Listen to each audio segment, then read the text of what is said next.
Тут я недавно прочитал очень красивую историю. Смерть с косой пришла к кузнецу и попросила наточить косу. И вот он в ужасе точит косу, думал, что за ним пришла смерть.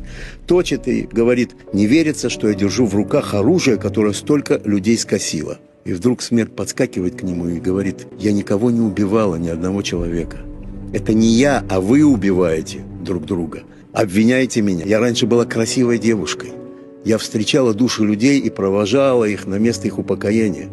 А сегодня я одела черные одежды, чтобы не видно было крови на мне. Я одела капюшон, чтобы не видно было слез, которые я выплакала, потому что я не могу остановить этот ужас ненависти вашей. Эти войны и кровь и так далее. А сегодня я старуха. Это вы сделали меня такой, сказала смерть. Забрала косу, поворачивается и уходит. И тогда он тихо спрашивает ее: а зачем же тебе коса тогда? Она говорит так: дорога в рай, она давно заросла травой.